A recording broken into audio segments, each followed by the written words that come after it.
Good afternoon, everyone. Welcome to our webinar on fund audit issues and complexities in Gift City. I am Jaya Agarwal, an associate with India Juris and the moderator for today's session. On behalf of India Juris, I extend a warm welcome with us, to all the participants and our esteemed panelists for this session. Thank you all for taking out the time and joining us today. A brief background of India Juris. We are a leading full service law firm with a strong presence in both Indian and global markets.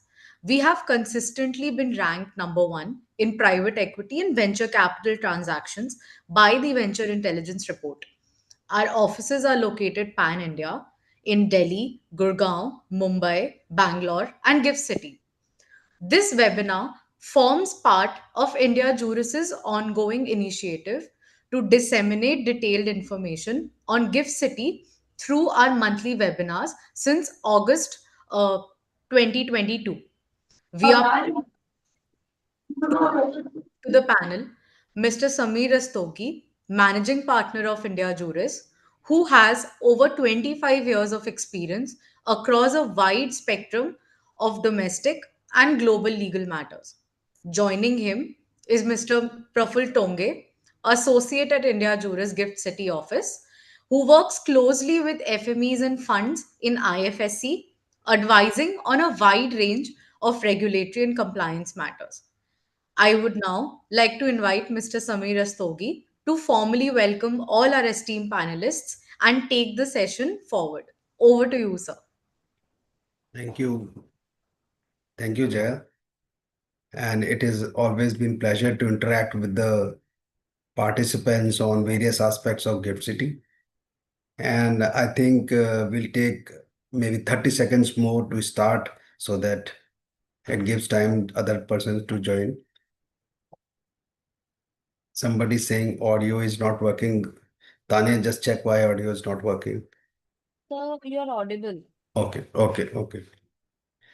So friends, today's step, before we proceed on today's topic, so we'll just spend 30 seconds talking about it, and then we proceed with our regular presentation. So friends, Gift City, so today's session is all about conducting fund in Gift, audit in Gift City, IFSC. So the session we are not going to talk about intricacies or how to do it or exactly how we are doing the audit, but we are going to give a broad perspective from two aspects. One is from the point of view of the participants who are here, who may be from various law firms, consulting firms, or consultants who would like to develop the practice or who would like to conduct fund audit. That One will is have to see later. Yeah. So Uh, one is from their perspective, and second is from the perspective of the funds FMEs who are in Gift City and who would like to uh, get their fund audited. So both perspectives will try to touch upon, and will try to touch upon the broad aspects of the fund audit in Gift City. So I think, friends, we have spent 30 seconds. So let me put on my presentation, and thereafter we'll take on this. So let me again, before starting, let me again welcome all the participants to this particular webinar on fund audit in Gift City. And we'll try to share some knowledge, and with your question and answers, if any, we would be enriched. And if we don't have exact answer immediately, we will be reverting you through emails later on. And it is basically a knowledge sharing and gaining experiences from each other, interaction and deliberations. So let me start with, so we have a small presentation. I mean, it's a bit large presentation, but I'll try to keep it as smooth as possible. So let me share my screen.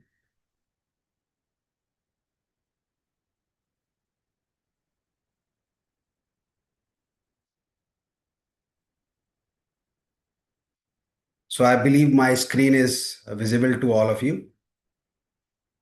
So friends, today is Fund Audit in Gift City, IFSC.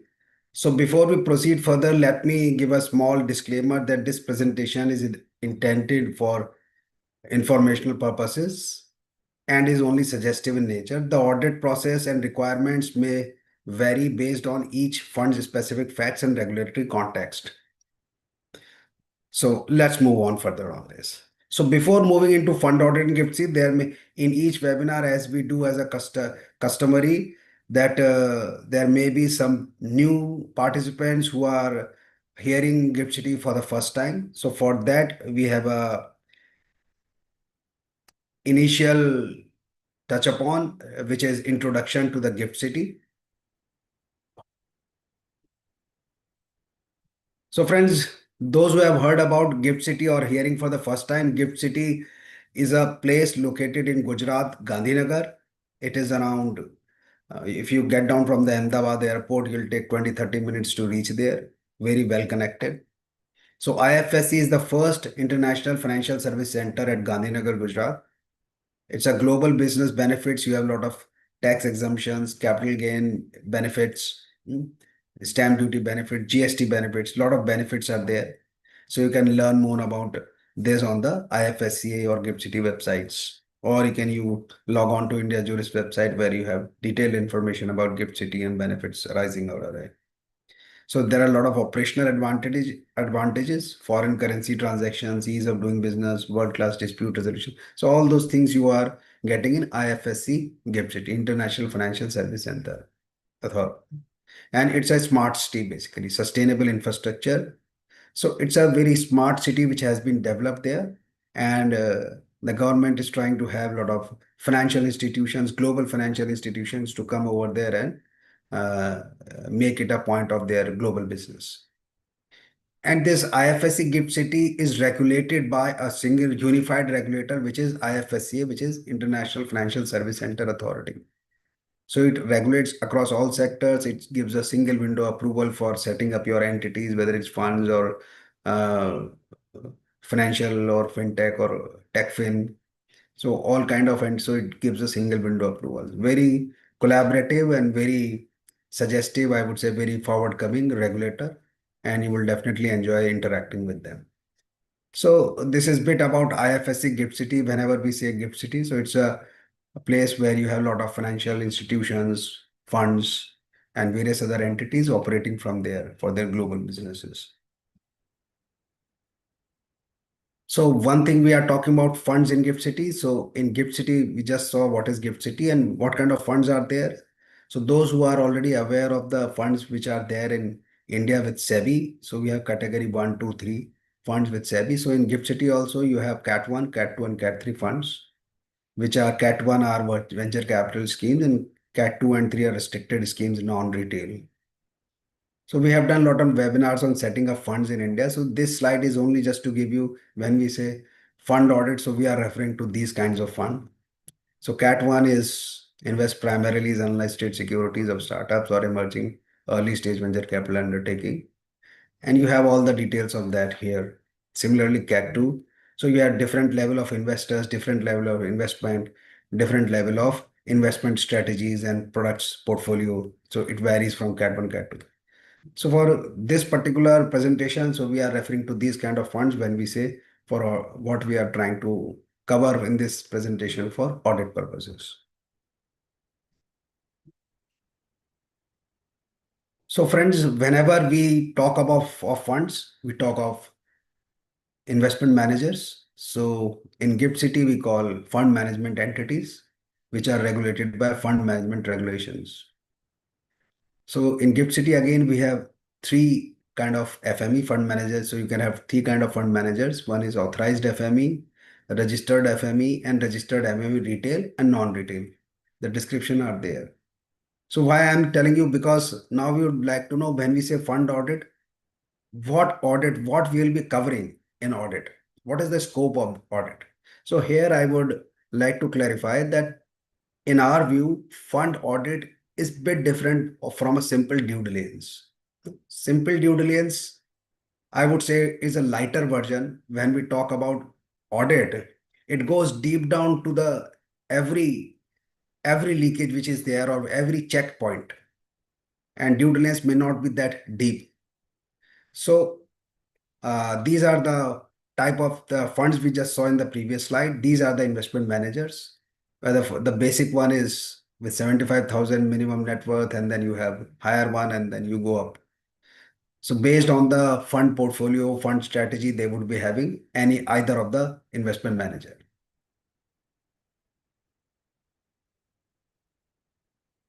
So now we just saw type of funds, we just saw type of investment manager, fund management entities. Now here you see I have given a fund structure. So fund structure is given just to let you know what is the scope of the fund audit, from where we start, what all we take care of. So in fund structure, you have foreign investors, you have certain investors from India, you have investment manager, you have trustee also, which is trustee to the fund scheme. We are referring to the fund here. And then you have portfolios, you have companies, you have security listing.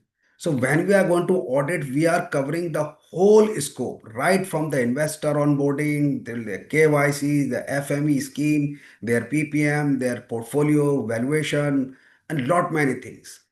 So we'll be having a huge, very dotted, very spot checklist for when our team goes for an audit. So we'll be touching all aspects, whatever you are looking at in this particular side. So each point we will be touching in audit, each activity which they are doing, which is related to the fund or the investment manager, that will be checked.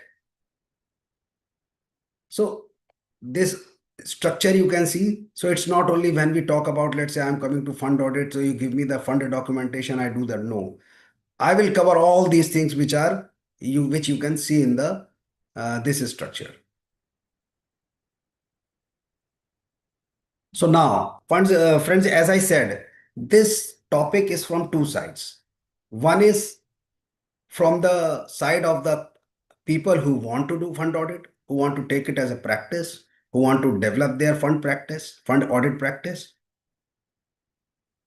And from the other side, the subject, which is fund or as investment managers who want to get it, who want to get their fund audited. So now let us go from the first point, from the fund side. Why the basic questions for every client would be, or any fund would be, why I should get it fund audited? Why fund audit basically? So for that, the answer is the fund audit is required because of following. One is legal requirements. So there are certain legal requirements that you have to do the fund audit. So when, for the clarification, for just for information, I tell when we are talking about the fund audit, I'm not talking about the fund audit, or an audit which a chartered accountant would do on a regular basis. Okay. So this is something broader from regulatory, from compliance of various aspects. So from the point of view of the fund, why I should do a fund audit when my chartered accountant or company secretary or anybody is doing annual audit, or when I'm filing my returns with income tax or anything. So the question is why I should do. The answer is there are certain legal requirements. Number two, you are in Gift City, you are operating internationally. It's an international financial service center. You have to have best practices to the global standards. To stand up in the market, to work around, you have to have best practices. The second reason is so that you have the best practices. And third, there are certain benefits because of why you should do the fund audit. So we'll just go through what are these three very fast.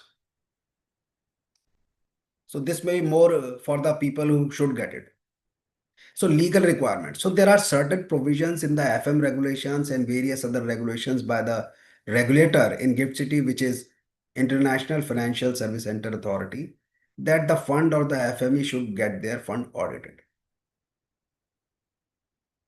So do you say I have quoted various regulations wherein you have the requirement of fund audit. These are the you can see, I have written there, and you can find out like regulation. 79 is for PMS if you are doing a PMS. Otherwise, 135, 138, 130, 40. So these are the regulations where I mean, these are, so whatever is quoted here is exhaustive, not the all. There may be some or few points, but just to give a taste of it. So if you see, I have just highlighted the point one, the regulation 130, suo motu inspection and audit by authority. This is the main point which I want to point out why you should get your fund audited. This is the power of the authority, which they do also, that suo motu they will come and inspect your fund. Now, when suo motu they come and inspect your fund, they see whole lot of things, because if those who are there in Gift City would know that the recently the authority has inspected, and the lot of funds and lot of deficiencies have come out. So that is there. So that keeps happening. So you have to be very careful that your fund is properly maintained, and how you would come to, because many times you would not come, okay, this is my deficiency. And many times your regular auditor or the accountant or whoever is providing the services may not even point out, okay, this was to be done. So I'll come to a few examples on that. So this suo motu inspection and audit by the authority, this is what I want to address, why you should get it, your fund audited. What are the responses to that? And one of the requirements, if you see at point number 7, that is fund documentation. So one of the requirement why you should get it done, it comes out of your fund document and what you have stated in your PPM. Just for the information, what happens, many of the fund you would have engaged someone to form your fund to draft your PPM. It's a huge document, you would have read it, maybe 100 pages or more than that. Many a times the people who are drafting the PPM, they take the format of an international adopted practice, this and that, which there may be something or some commitment which you may not do or may do not want to do or does not apply to you, or it doesn't suit to your level of fund operation. But just to make it more attractive or a good document, some extra things have been put. Most of the time, suppose I have got the fund incorporated, I will not read the whole 100, 200 pages. I will just see the part of how the fund I have carry, how I am charging, how I am distributing, and all those things. Rest, you think my consultant have seen, that's okay. Because this has happened in previous, some of the investigation which I have seen. Now what happens in fund PPM, you have made that we will be putting this matrix in place, we will be making this committee, we will maybe, you have given so many commitments in PPM that we'll be doing this, that. The moment you have put all those things in PPM, and when investigation was done, fund was, I don't know whether this is there in PPM. But you have committed in the PPM that you will be doing this thing. You have raised the money on the basis of our PPM. You have told the investors that you will be doing, and you don't know that you have to do that. So when I go on audit, I will go deep down your PPM. I'll take out whatever your commitments were there, and I'll asking you whether where is that, which the authority also asks.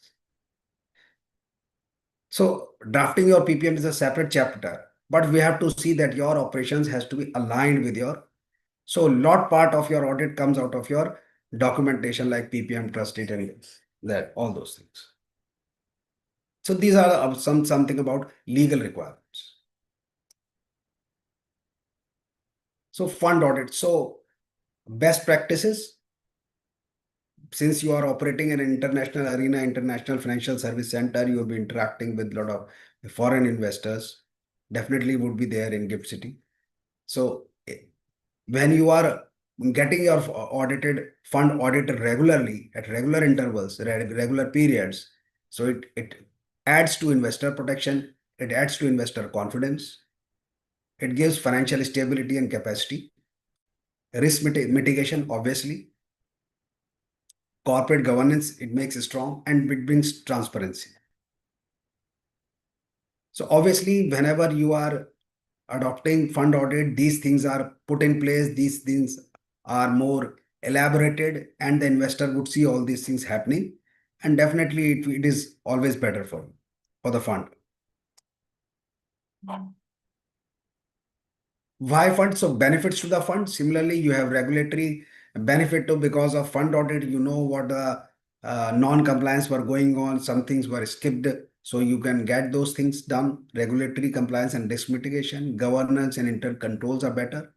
Documentation and contractual clarity is there. What agreements you have done with the investors, with the trustee, with the other service providers, or maybe custodian or something. So you get the clarity on that. Investor protection, transparency, operational structure, efficiency, and periodic health check and best. So these why you should get the fund audit. From the fund point of view, these are the main reasons why you should get the fund audit, because otherwise in regulation also you are obligated to do, and you are obligated to collaborate and to provide all information to the authority also whenever they conduct investigation.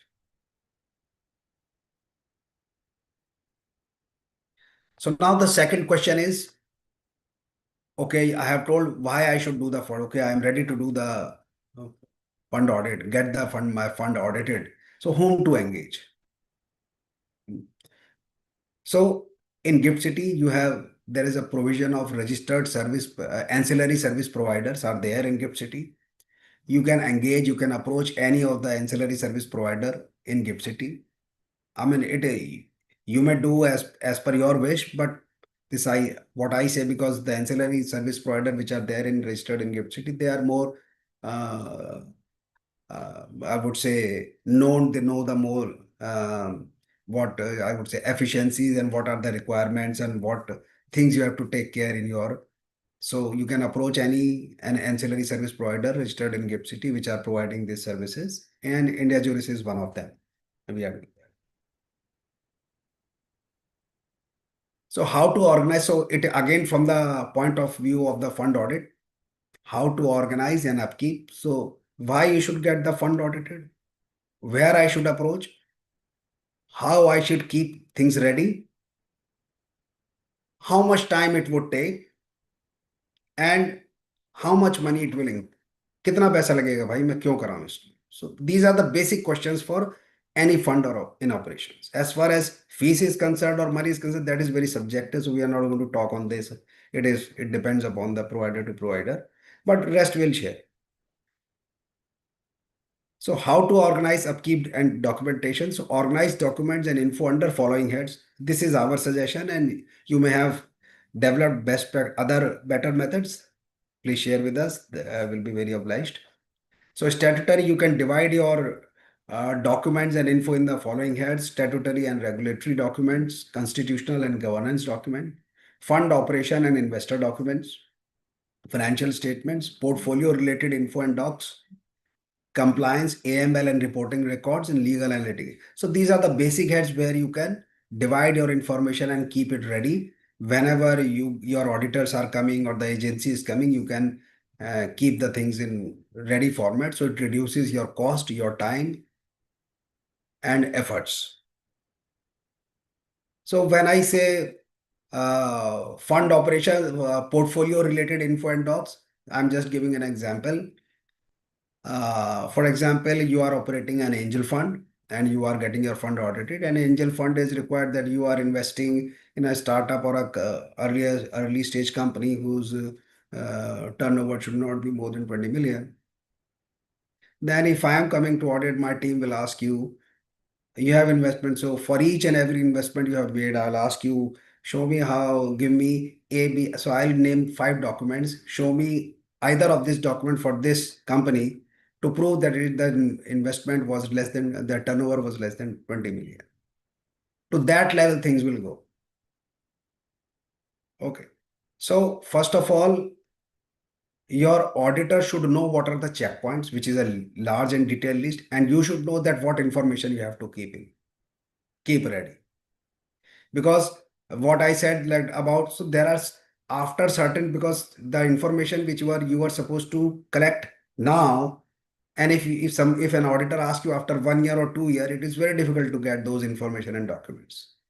So at the very first instant, you should be ready that okay, I have to keep this document as I operate the fund. Hmm. So maintain version logs, particularly for fund documents, PPM policies, because whenever you are updating your documents, your agreements, your PPM, and your policies. So you have to be, what are the, because most of the time your team would know which one is the new one, what is the last one. So keep maintain version logs, version 1, 2, 3, 4, 5. That helps you. Digitize all physical files and store them. It helps your auditor come in. They can do remotely also if required. They can come in and they can see the all physical things as well. Maintain Excel control only to compliance legal, maintain legal audit matter. So these are the way how you can keep, and it reduces your time, increases efficiency and cost also. It reduces fund audit cost as well if you are well organized like this. So now we saw how to organize, whom to approach, and why I should get the fund audit. Now next is how much time it will take.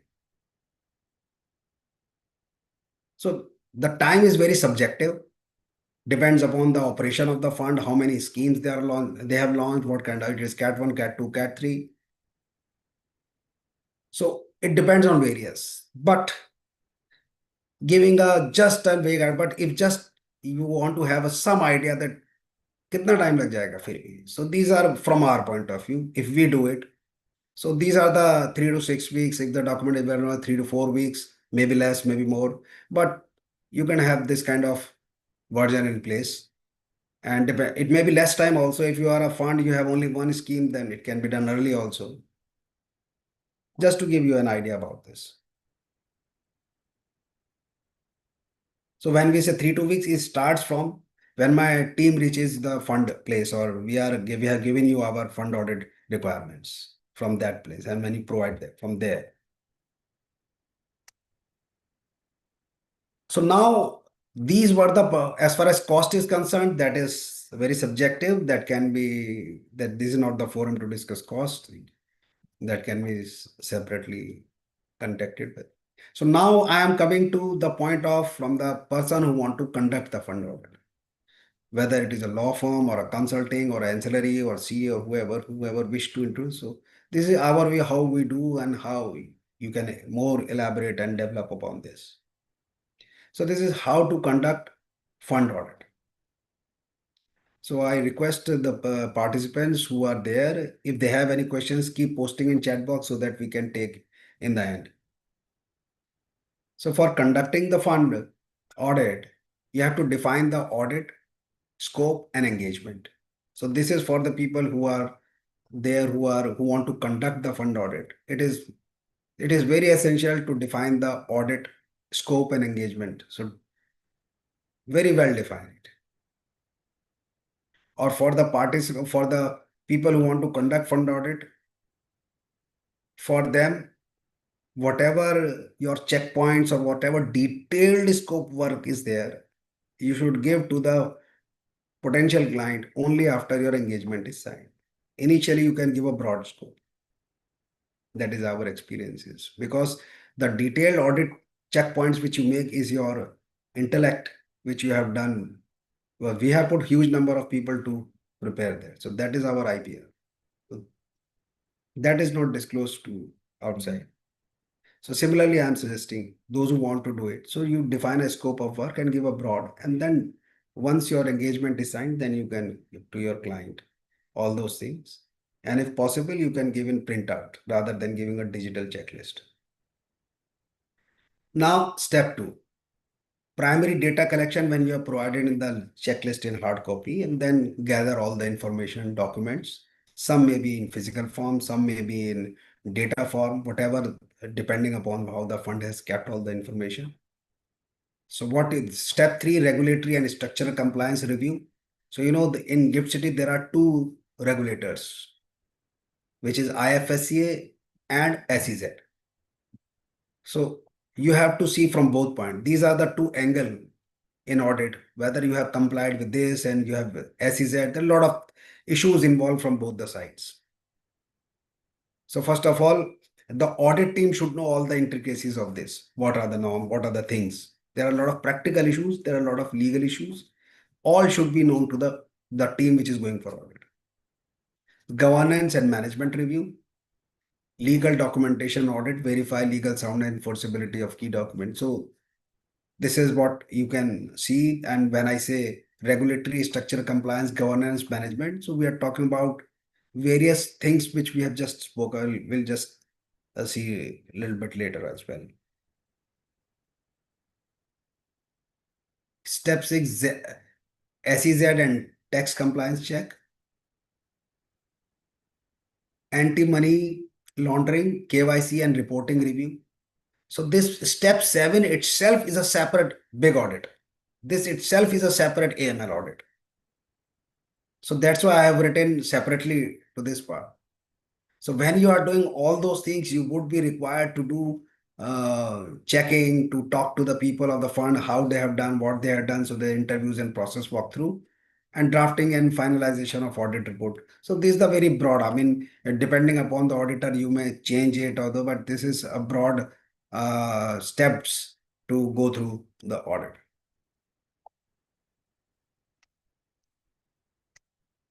So now friends, from the service provider point of view, we have seen the steps, what should be there, and now what aspects to cover in fund audit. अब मैं fund audit करने तो जा रहा हूँ, क्या क्या cover करूं? So fund audit cover, it is for both the parties who wants to get it done and who wants to do. So you remember in the first few slides I have shown the structure of the fund. So everything related to all the parties which are there in the fund has to be covered here. So just to summarize, aspects to be covered in the fund is SEZ issues plus complies with just IFSC, FM regulation issues, distribution of fund and proceeds, allotment of units. Distribution of funds and proceeds means you have a fund, whatever distribution you have done to your investors, if you have done certain exits, how it is done, what was committed to them in a PPM, how it is done. So all those things our team will go. So we have every checkpoints. So when you say aspects to cover, the audit team should not tell a general thing to the subject. Like, give me this, give me all regulatory approvals, give me all your financial statement, give me all. It doesn't work that way. You have to ask a pinpoint question for an audit. Then it works fine. For example, SEZ issue. Give me your BLUT. So if he doesn't know that, it means where is it? So I have to name the document. Give me your balance sheet of FY 2023. Okay. Give me your fund distribution made to in this portfolio to so many investors. So they are this investor. So all those things we have to be very specific on question. No general question in case of audits. So distribution of fund and proceeds is very important. Allotment of units. The investors who have invested, so there will be various kind of people who are there. How they have been allotted, how their money was, whether the money which they have sent was treated as per the PPM, whether they got correct number of units. So all those things we are looking into. So we make all those checklists. The person who, the fund to whom the audit is done, he would not have any general question, all specific question based on their fund operations. Now, fund operation and investor documents.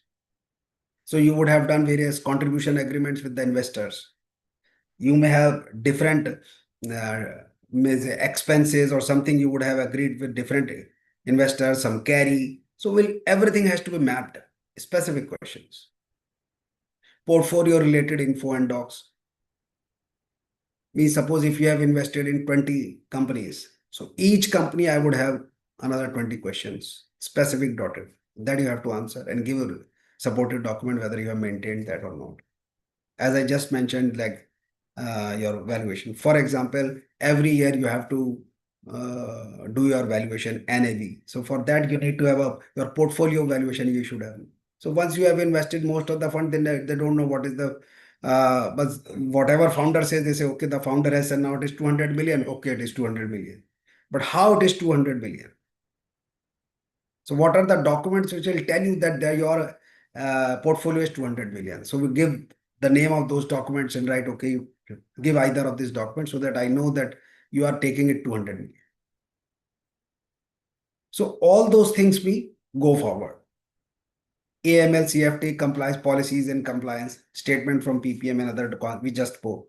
So we will be covering all these aspects have to be covered in this. So these are the broad, I think with this slide, we have a few more things to on this particular aspects we have in detail. Like, so these were the list statement from PPI and other constitutional as I just said. And if you see the 8 number policies of fund as per FM regs. So there are so many policies.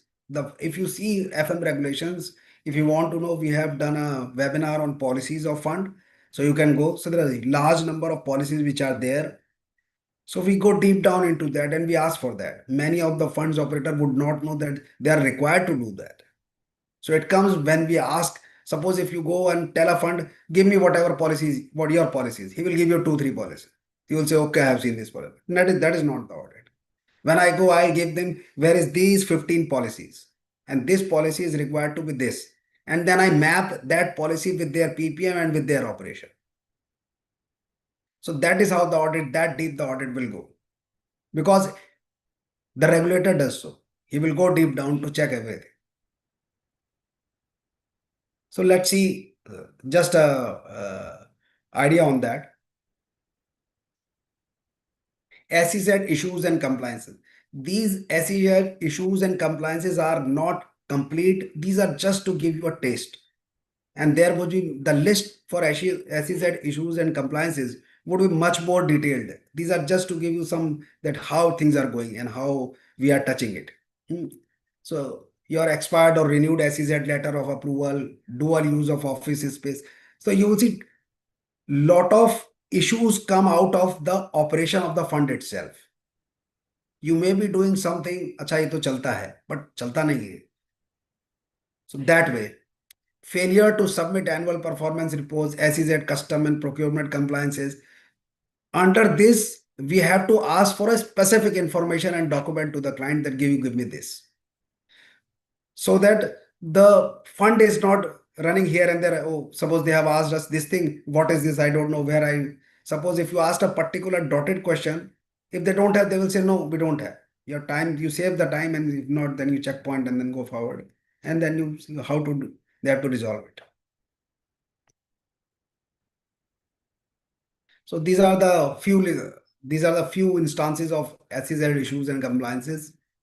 SEZ employee and visa compliance, annual performance reporting, improper documentation for tax exemptions. So in Gift City, whenever a fund is operating, there are a lot of tax exemptions you are claiming, whether you have claimed it right, wrong, how it is going, how your investors are doing. So lot many things are there. When I say we are doing audit from investor point of view, we'll go everything. Their onboarding, their KYC. Suppose so will I'll ask each and every document for a KYC. You show me this 5 documents, one of these 5. Instead of telling them show me KYC docs, I'll tell them show me either of the 5 docs of this. So like that we go, and then we tell out what are the things, whether things are right or wrong or all those things are there. There is no GST, then how you are because you have to do GST filing, but there is no GST. So your GST returns, various issues are there. So all these things will be covered in audit. SEZ exit or expansion approval, mismatch between IFSC and SEZ activity approvals. This is very big issue.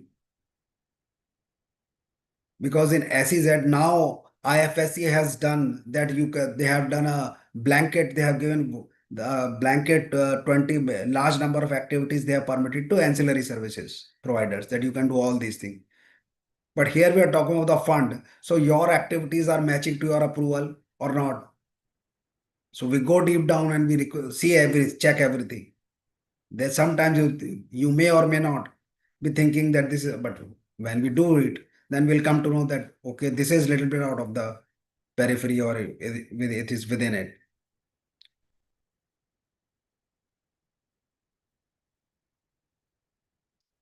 So improper regulatory and registration and licensing, fund operating without updating IFSC approval for a new scheme, fund launch approval. So these are, I think these were the SEZ related issues. So another regulator is IFSC. So some of the IFSC issues and compliances are here. Some of, I would say, but this list is very huge. Very, I mean, different issues. List is very huge, but these are few things to just to point out. So fund operating without, so you, this list is self-explanatory, improper regulatory registration license. Suppose you are a category 1, 2, 3, what things are permitted, how much net worth should be there. Did you maintain, for example, your fund, your FME has to maintain a particular net worth. Whether you have to maintain for all times, whether it was maintained for all time, what is the proof? So I will ask a specific document. Show me this document to show that you maintain the net worth since your the day you got the approval and till date you are I'm doing the audit. So all those things so there are a lot of aspects on IFSC and so each has to be kept.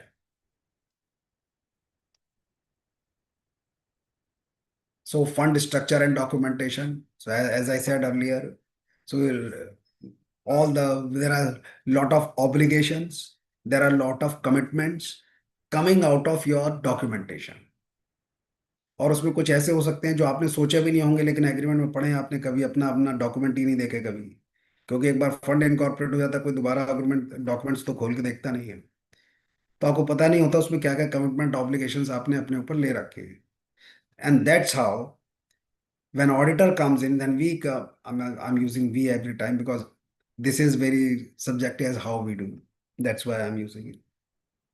So when we do it, then we have to say these were the obligations. As I said earlier, we'll go through all the document, take out your obligation and commitments of those documents.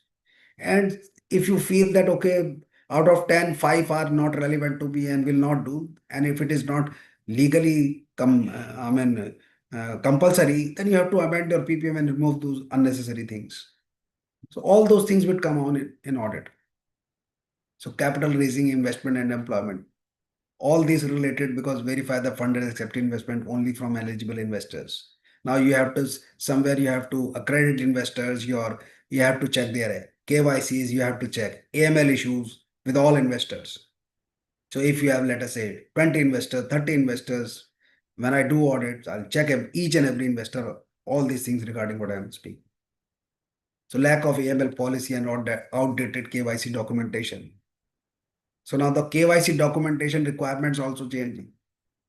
So you have to, in AML, as you all may know, be knowing, you have to report suspicious transactions.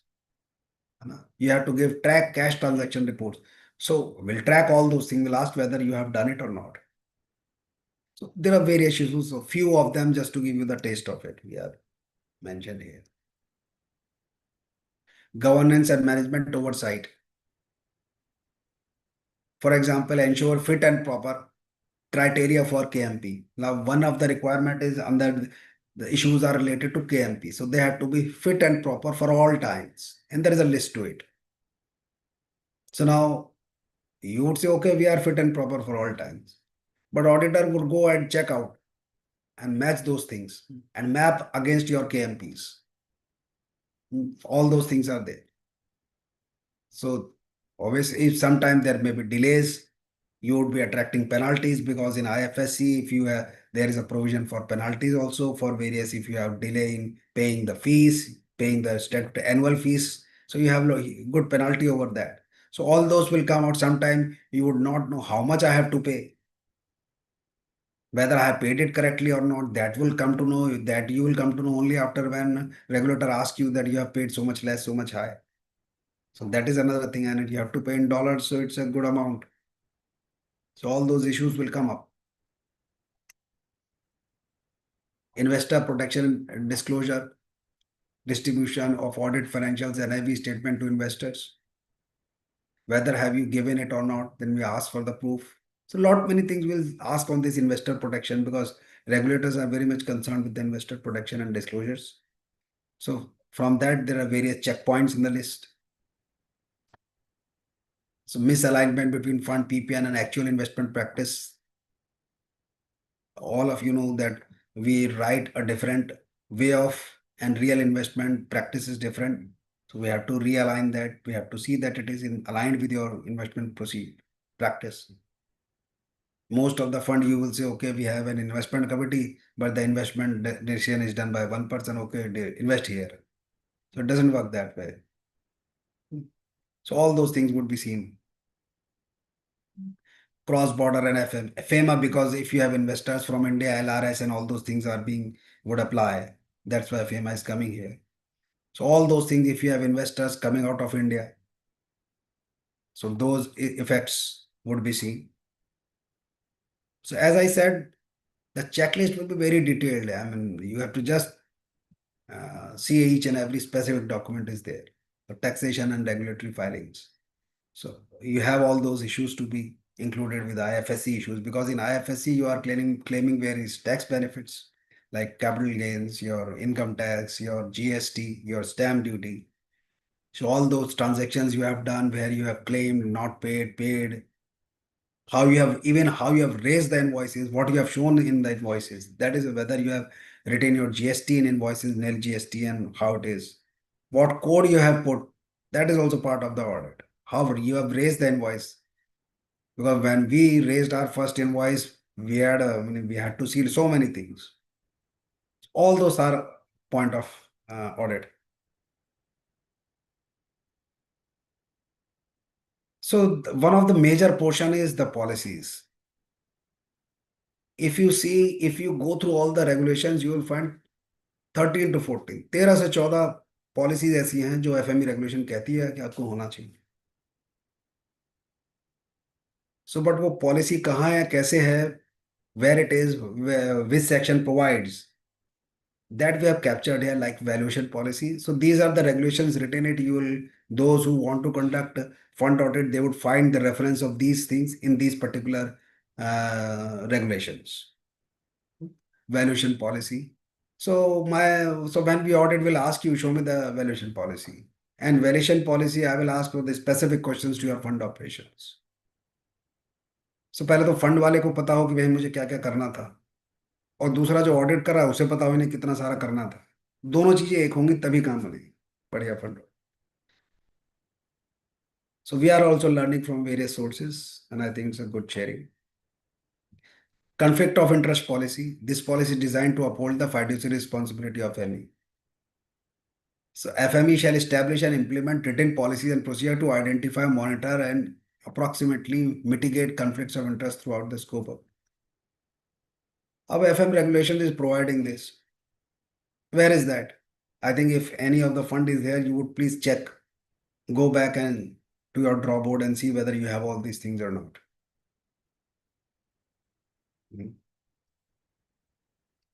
So these are all broad checkpoints. Under each policy, I will have various other points as specific checkpoints. Give me this, give me this, give me this, based on your operation.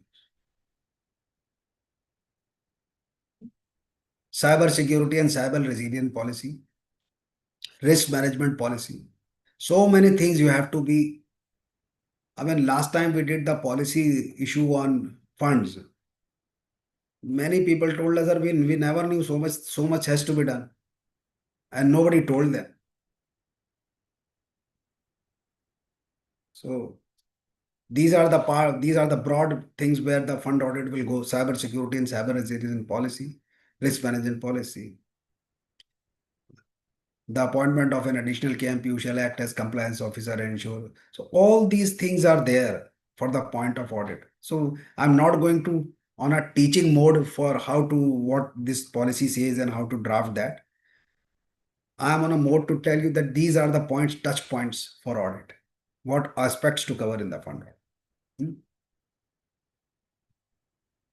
Another is investment policy plus AML KFT guideline, that is separate. FMA has the discretion over the composition of exchange trade ETF as per this thing. So it depends upon the operations and various things. You will find there are a lot of policies there. KML, KYC, AML, and CFT policy. Every regulated entity, which includes funds and FME, they have to formulate the policy. They have to update annually. अब आपने update करी, as we said, you have to maintain logs, versions.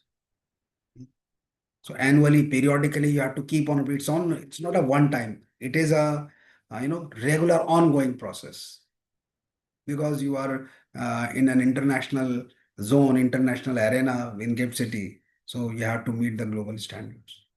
Advertising code policy. So advertising, how you advertise, how the fund does, all those things are captured there. So everything has to be spotted in audit. Government policy, distribution policy, gift and entertainment. Many of you would be hearing, maybe, many of you may have heard or may not have heard, or few may find it first time, but these are there. And all these are point of audit. Governance policy, distribution policy, gift and entertainment policy. All business transactions should uphold the high standard of integrity, transparency, and IFSC. No fund manager or principal official accept any gift or entertainment which is not in adherence to the policy formed by the FME. So to that extent it has gone. अब regulator इन चीजों पे enforce आपको करता है कि नहीं, that's a different thing, but this is the requirement.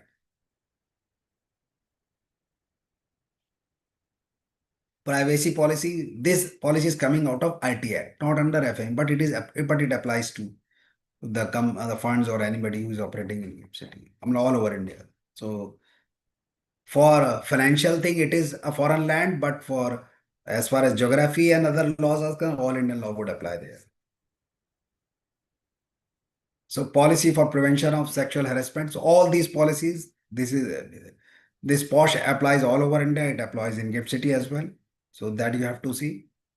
And privacy policy of IT Act, that also applies there. So now you can see each and every head, how many audit checkpoints would be there. There is numerous. So all these things are covered there in audit. These are the aspects to be covered. And last but not the least, prohibition of insider trading. So this is one of the another thing which applies to, if you see, it applies there.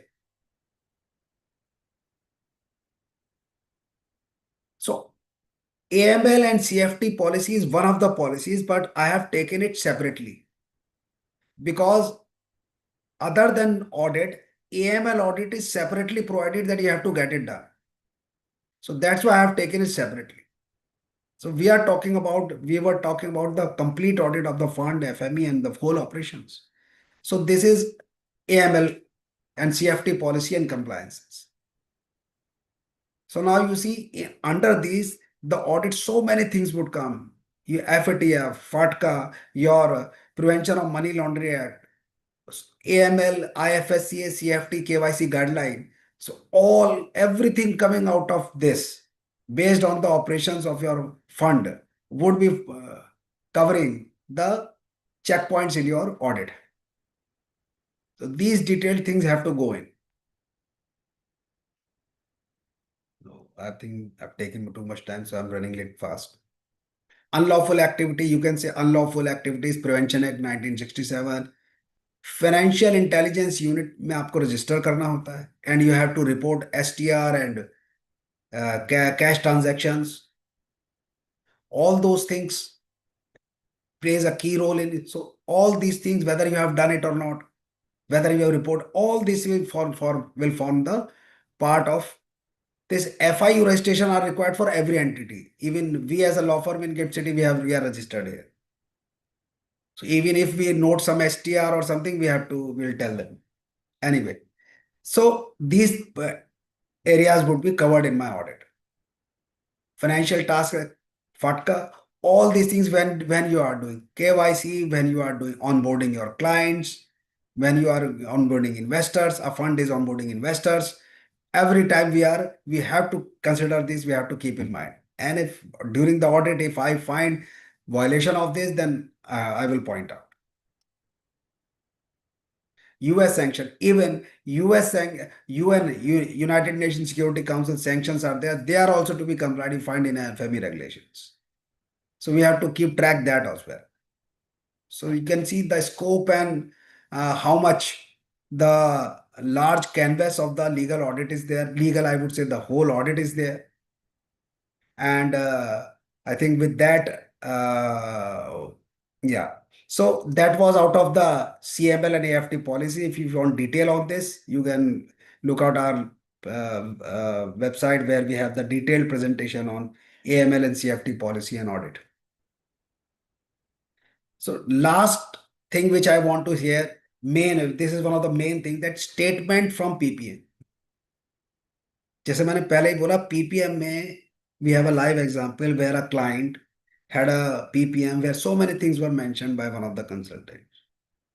Just to show that we have made it an international style, this, that, blah, blah. Lot of English was put in that, cut, copy, pasted from various places. And the client never read it. उसे पता ही नहीं था उसमें क्या लिखा है. और जब उसका इन्वेस्टिगेशन हुआ तो कहा, I don't know whether it is in my PPM. I never agreed to make these committees, this board and this advice panels and this and that, but that is there in PPM. But you have provided in the PPM, you have given the PPM to the investor. On this basis, you have raised the fund, and there is nothing like this. So the PPM, आप अपना PPM खुद भी पढ़ें, जो आपके relevant नहीं है और कंपलसरी नहीं है उसे अगर आप चाहें तो हटा सकें, अमेंड कराएं, वरना उसे कंप्लाई करें एज इट इज जितना उसमें लिखा हुआ है. So statements from PPM, your trust deeds, your agreements, whatever your commitment obligations are there, they will come up in your audit, and we should cover that. So non-alignment between fund operations and PPM can trigger.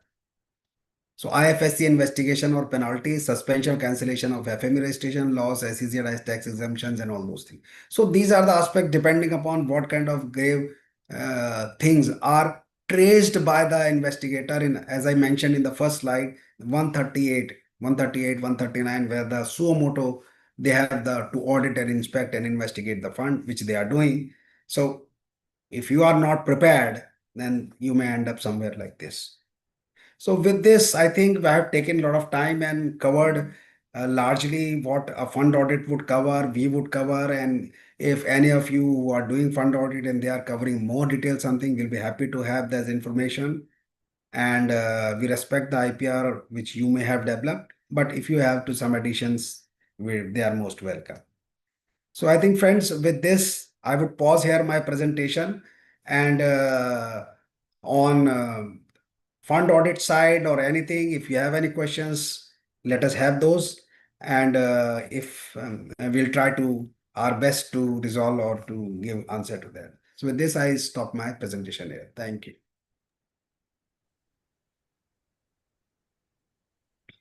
Thank you so much, sir. I would now request Praful to take over.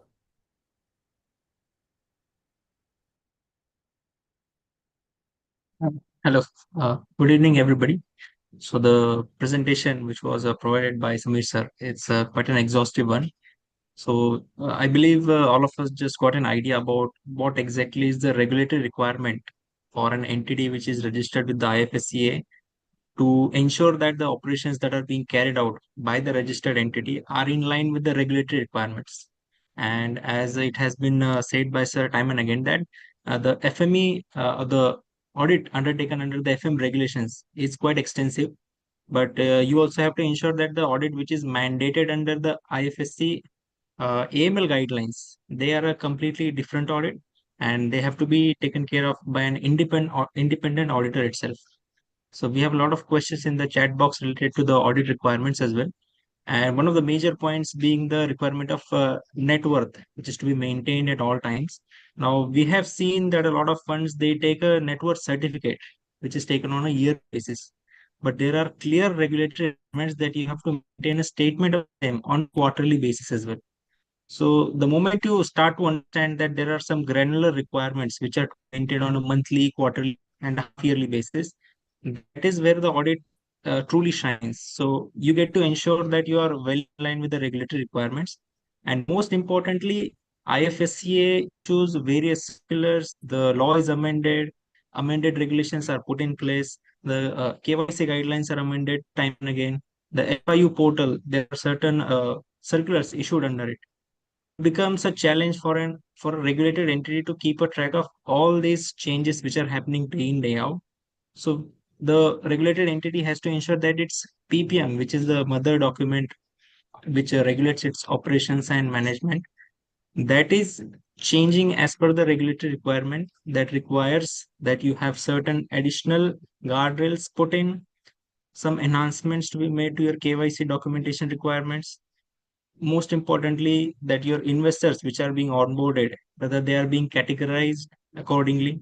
Many times an investor is being onboarded as an accredited investor, but an undertaking is not taken from the investor that he is being made aware that the regulatory requirement on him enhances his KYC requirements, and he has to submit certain documents on a periodic basis to ascertain that he remains an accredited investor till the time he is an investor on the fund. So there are certain nitty-gritties that the fund has to take care of. Additionally, the requirements are largely on the FME because the regulator regulates the FME more than the fund itself.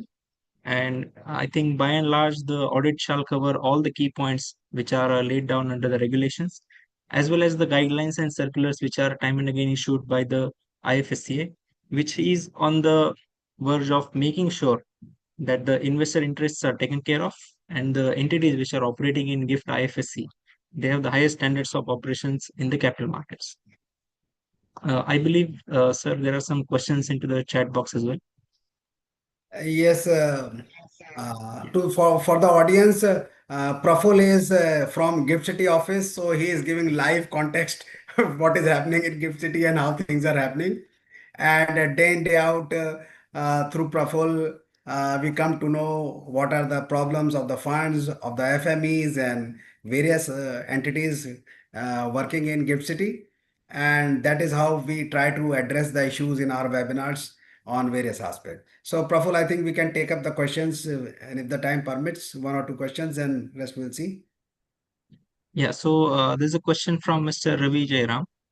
The question goes, when engaging an ancillary service provider for the purpose of a fund audit, is a certificate issued confirming that the information, documents, and policies are in compliance with the applicable regulatory requirements?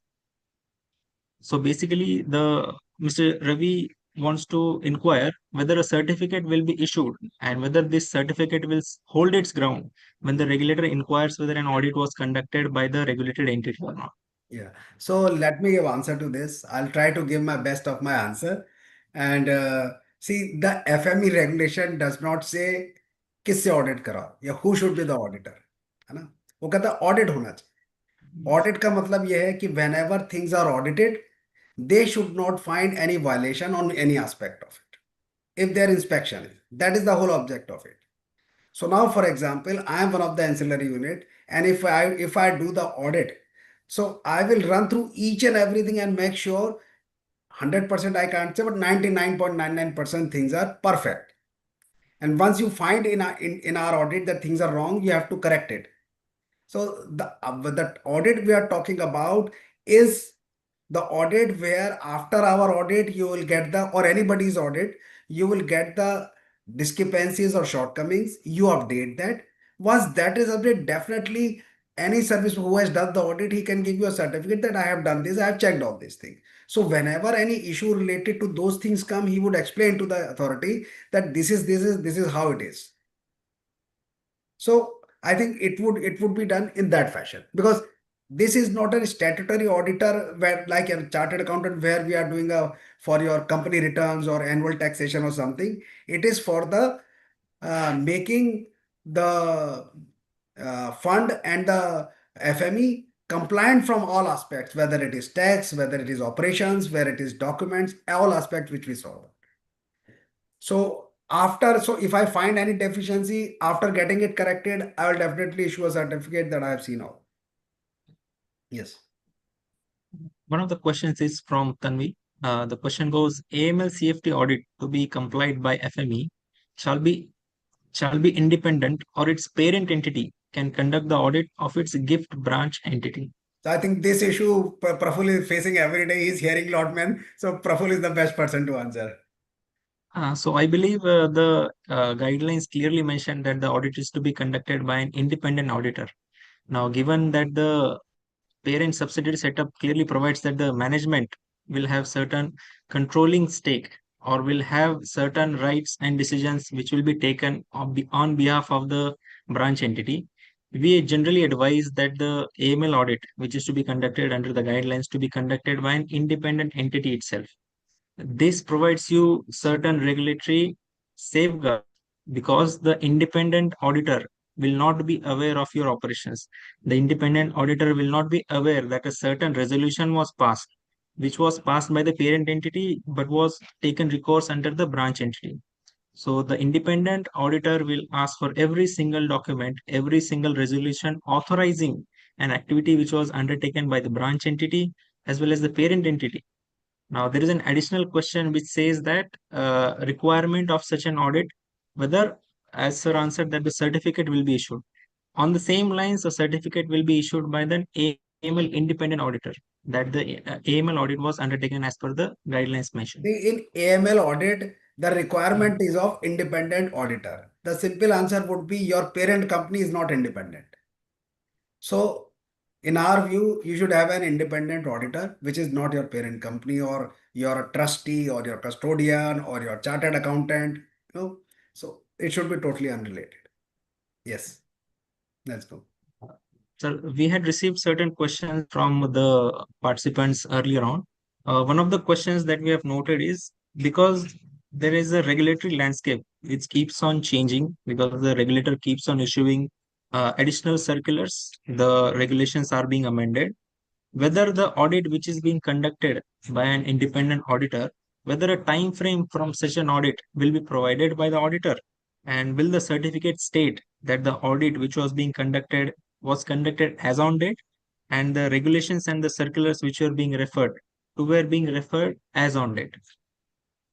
Yes, see, whenever, as I said, the conducting of audit is very subjective and would differ from the ancillary to ancillary or service provider to service provider. So I can speak of India Juris. One, we do audit. Suppose if I am doing an audit of 1st November, then I would state that this certificate is issued as of 1st November. I would check everything. So when I say you should get periodically, annually done your audit so that the next auditor does not have to see your whole thing again and again. So then he says, okay, you have done audit in 2025. Now this is for 2026. So that way, but otherwise, if you are getting your fund audited first time, so definitely on first time you will say that it is on as of date. So obviously we will, whenever anybody is doing audit, it will take into care all law, regulation, tax, whatever at that point of time. And if there is subsequent changes to that date, that's a difference. One of the additional questions which was being put up by the participant was the inspection which is being carried out by the regulator is being initiated by the regulator himself. Now, because there is a regulatory requirement for the regulated entities to conduct audits on a periodic basis, whether the audit report which is being generated, whether the regulated entity has a mandate to submit said report to the IFSCA, or whether the entity can keep the report with itself and only when the inspection is being conducted, submit the said report to the authority. Yeah. See, I do not find any provision where you have to submit the audit report. The conducting of audit is generally from the perspective that you are up and running, you are meeting the global standards, you are doing investor protection, so that you are 100% in compliance with. So if you are getting audited, you are ready, you know that there is nothing wrong whenever there is a suo motu inspection. So I did not find so far any regulation which says that you have to submit the audit report. If there is an audit report, you can keep it and keep with you for your future references. For example, in future, if something comes out for that particular period, you can refer to that report and see, no, it was like this and how it was addressed. And sometime it happens, for example, in 2025, let us say November 25, I do something and something is not correct. After my report, you rectified, then I updated the report. And after 2 years, somehow the regulator get hold of an old version of the document. Then you can say, okay, now this is my audit. I got the audited done and this is the report where it was said like this. So then you can go, okay, no, it was this is, you have referred a wrong version or my person has given a wrong version. This is the correct version. And we had this thing at that point of time. So you keep the audit report with you, and it is very useful or handy for your future and all-time references. You can give that audit report to your in-house people, to your future people, so that they can refer कि भाई ये सारे points पे जरूर maintain रखना. You keep updated annually all these things. But the requirement of independent would always arise, but your cost and time will go down every time when you are already prepared with that. So that is the benefit of that. Yes, that's all. So I believe we'll take the final question. Yes, please. I The think we question have is run out. from, Yes. yeah, Mr. Nehal Kumar. Yeah. The question is regarding I believe we have dealt with this regarding the provision of the KMP people, the PO and CO being based out of IFSC, and whether the PO and CO are required to be on the payroll of the IFSC entity. So I believe we have dealt with this situation with the regulator as well. So please. So obviously they are to be based in Gift City, and when they are based in Gift City, they have to be uh, paid out of Gift City only. When the based means they are working there. Sure. They can be on a professional basis also. Like you are there, you may have a professional TDS deducted, but you have to be working with that entity, paid through there, and you have to be present there physically, basically. कुछ उसमें exceptions हैं कि आप थोड़ा सा online कर सकते हो, ऑफलाइन कर सकते हो, but primarily you have to be there. और खास तौर से whenever there is an investigation or any visits by the regulator, your team or your KMPs should be there. ऐसा नहीं कि KMP हमेशा ही गायब है वहां से. Yes.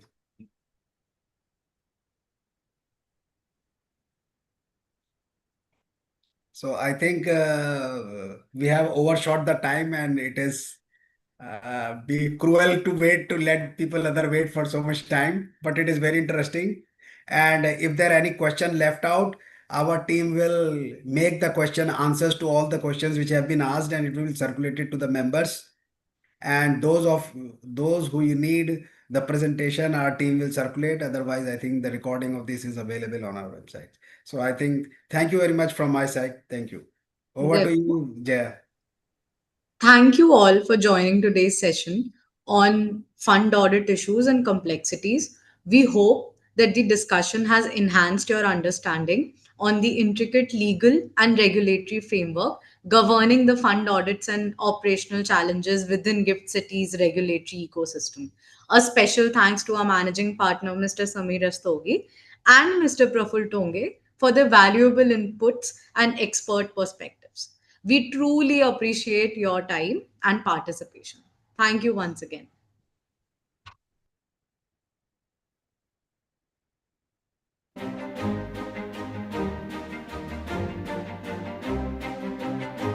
As India Juris, we aim to be the best place for the lawyers to work in and set up standards for the lawyers to develop their skills being in this law firm.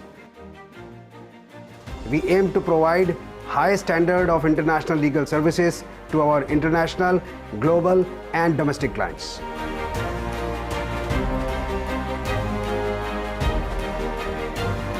India Juris is having innovative strategies with regard to intellectual property rights disputes as well as international dispute resolution.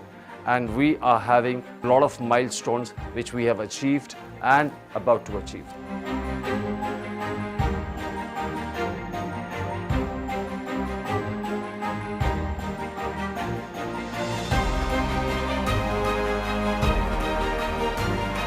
At India Juris, as a full-fledged law firm, we are advising corporates, startups for their advice on IPOs and further transactional matters.